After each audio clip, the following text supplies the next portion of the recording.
ജീവിതത്തിൽ ഏറ്റവും കൂടുതൽ ചിലവ് വരുന്നത് എവിടെയാണെന്ന് നിങ്ങൾ എപ്പോഴെങ്കിലും ചിന്തിച്ചിട്ടുണ്ടോ? ഉണ്ടെങ്കിൽ യാതൊരു സംശയവും വേണ്ട, അത് നിങ്ങൾ ചിന്തിച്ചതുപോലെ തന്നെ വീട്ടുവാടകയിലാണ്. എന്നാൽ ആ ചിലവ് കുറയ്ക്കാൻ നമ്മളിൽ പലരും കണ്ടെത്തുന്ന വഴികളുണ്ട്. അതിൽ ഷെയറിംഗ് അക്കോമഡേഷൻ, പാർട്ടിഷൻ റൂമുകൾ, അല്ലെങ്കിൽ പരിചയക്കാർക്ക് ഒരു മുറി വാടകയ്ക്ക് നൽകും. ഇതൊക്കെ വർഷങ്ങളായി UAE കണ്ടുവരുന്നതാണ്. എന്നാൽ ഇനി പ്രവാസികൾക്കിടയിൽ UAE വാടക നിയമങ്ങൾ കർശനമാവുകയാണ്. അതിനാൽ ഇതിനോടകം തന്നെ ചട്ടങ്ങൾ ലംഘിക്കുന്ന വാടകക്കാർക്കെതിരെ കടുത്ത നടപടികൾ ഉണ്ടാകുമെന്ന മുന്നറിയിപ്പും അധികൃതർ നൽകി കഴിഞ്ഞു. കൃത്യമായി വാടക കൊടുക്കുന്നുണ്ടല്ലോ, പിന്നെ എന്ത് പ്രശ്നമെന്ന് പലരും ചിന്തിക്കുന്നുണ്ടാവാം. എന്നാൽ വാടക കൊടുക്കുന്നത് കൊണ്ട് മാത്രം നിങ്ങൾ സുരക്ഷിതരാകുന്നില്ല.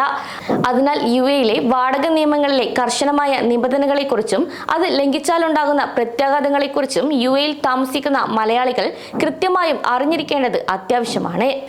UAE പല കെട്ടിടങ്ങളിലും അനുവദനീയമായതിലും കൂടുതൽ ആളുകൾ നിലവിൽ താമസിക്കുന്നുണ്ട്. കൂടാതെ ബാച്ചിലർ അക്കോമഡേഷൻ എന്ന പേരിൽ വില്ലകളിലും അപ്പാർട്ട്മെന്റുകളിലും അനധികൃതമായി പാർട്ടിഷനുകൾ തിരിച്ചു താമസിക്കുന്നതും നമ്മൾ കാണാറുണ്ട്. എന്നാൽ ഇത്തരം കാര്യങ്ങൾക്കെതിരെ ഇപ്പോൾ അധികൃതർ കർശന നടപടിയാണ് സ്വീകരിച്ചു വരുന്നത്. അതിനാൽ വാടക കരാറിൽ പേരുള്ള വ്യക്തിയല്ലാതെ മറ്റാരെങ്കിലും ആ ഫ്ളാറ്റിൽ താമസിക്കുന്നുണ്ടെങ്കിൽ അത് നിയമവിരുദ്ധമായ സബ്ലെറ്റിംഗ് ആയി കണക്കാക്കപ്പെടുകയും ചിലപ്പോൾ താമസക്കാരനെ അവിടെ നിന്നും പറഞ്ഞുവിടാൻ പോലും സാധ്യതയുണ്ട്. അതിനാൽ ഉടമസ്ഥന്റെ രേഖാമൂലമുള്ള അനുമതിയില്ലാതെ ഒരു കാരണവശാലും ഇങ്ങനെ ചെയ്യാൻ പാടില്ല. കാരണം ഇത് വലിയ കുറ്റമായാണ് UAE കാണുന്നത്. എന്നാൽ ചില ആളുകൾ ഇതൊക്കെ നോർമൽ അല്ലേ എന്നും പലരും കുടുംബവുമായി താമസിക്കുമ്പോൾ ചിലവ് കുറയ്ക്കാനായി ഒരു മുറി സുഹൃത്തുക്കൾക്കോ ബാച്ചിലർമാർക്കോ കൊടുക്കാറുണ്ട്. അല്ലെങ്കിൽ ഒരു വലിയ വില്ല എടുത്ത് അത് പല ആളുകൾക്കായി പാർട്ടിഷൻ ചെയ്ത് നൽകാറുമുണ്ട്. അതിൽ എന്താണ് തെറ്റെന്ന് നമ്മൾ മലയാളികൾ പരസ്പരം സഹായിക്കുകയില്ല എന്നും ഒരു ചിന്ത ഇതിന് പിന്നിലുണ്ടാകാം. പക്ഷേ UAE നിയമത്തിന്റെ കണ്ണിൽ ഇതൊരു ഗുരുതരമായ ലംഘനമായാണ് കാണുന്നത്. ഇക്കാര്യം അറിഞ്ഞിരിക്കേണ്ടതും അത്യാവശ്യമാണ്. ഇനി പിടിക്കപ്പെട്ടാൽ വൻ തുക പിഴവായി മാത്രമല്ല, ചിലപ്പോൾ നാടുകടത്തൽ വരെ നേരിടേണ്ടി വന്നേക്കാം. കൂടാതെ ഷാർജയിൽ കുടുംബങ്ങൾ താമസിക്കുന്ന മേഖലകളിൽ ബാച്ചിലർമാർക്ക് താമസിക്കുന്നതിനെതിരെ നേരത്തെ ചില നിയന്ത്രണങ്ങൾ നടപ്പിലാക്കിയിരുന്നു. എന്നാൽ ഇപ്പോൾ കൂടുതൽ ഈ നിയമം കർശനമായിരിക്കുകയാണ്.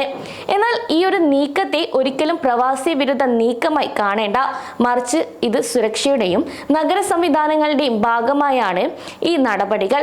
കൂടാതെ ഒരു ഫ്ളാറ്റിൽ ഉൾക്കൊള്ളാവുന്നതിലും കൂടുതൽ ആളുകൾ താമസിക്കുമ്പോൾ അത് അവിടുത്തെ സൗകര്യങ്ങളെയും അഗ്നി സുരക്ഷാ സംവിധാനങ്ങളെയും ബാധിക്കുന്നു.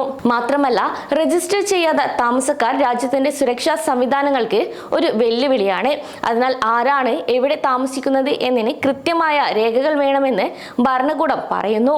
കൂടാതെ പൗരന്മാരുടെയും പ്രവാസികളുടെയും സുരക്ഷയ്ക്ക് വേണ്ടിയാണ് എന്ന കാര്യം കൂടി ഓർക്കേണ്ടതുണ്ട്. ചില രാജ്യങ്ങളിൽ നിയമമുണ്ടെങ്കിലും അത് നടപ്പിലാക്കുന്നതിൽ വീഴ്ചകൾ വരാറുണ്ട്. അല്ലെങ്കിൽ നമുക്ക് സംസാരിച്ച് പരിഹരിക്കാൻ സാധിക്കും. എന്നാൽ ഗൾഫിൽ നിയമം തന്നെയാണ്. ഇവിടെ യാതൊരു വിട്ടുവീഴ്ചകളുമില്ല. അതിനാൽ ഈ നിയന്ത്രണങ്ങളെ ഭയക്കുന്നതിന് പകരം എന്താണ് ഇതിന്റെ പിന്നിലെന്ന കാര്യം നമ്മൾ മനസ്സിലാക്കേണ്ടതും അത്യാവശ്യമാണ്. കൂടാതെ നമ്മൾ മലയാളികൾ ഈ നിയമങ്ങളെ കുറച്ചുകൂടി ഗൗരവമായി കാണുകയും ആരും അറിയില്ല എന്ന് കരുതി പാർട്ടിഷനുകളും തിങ്ങി നിറഞ്ഞുള്ള മുറികളിലും താമസിക്കുന്നത് അവസാനിപ്പിച്ച് നിയമങ്ങൾ പാലിച്ചുകൊണ്ട് ജീവിക്കുകയാണെങ്കിൽ യാതൊരു പ്രശ്നവുമില്ലാതെ UAE ജീവിക്കാൻ സാധിക്കും. കൂടാതെ ഇനി അത്യാവശ്യ ഘട്ടങ്ങളിൽ അടുത്ത ബന്ധുക്കളെയോ ഫ്രണ്ട്സിനെയോ താമസിപ്പിക്കണം എന്നുണ്ടെങ്കിൽ ഉടമസ്ഥന്റെ അനുമതി നിർബന്ധമാണ്. അതേസമയം കുറച്ച് പണം ലാഭിക്കാൻ വേണ്ടി ചെയ്യുന്ന ഓരോ കാര്യങ്ങളും ഒടുവിൽ നിങ്ങൾക്ക് തന്നെ തിരിച്ചടിയാകും എന്ന കാര്യം മറക്കേണ്ട.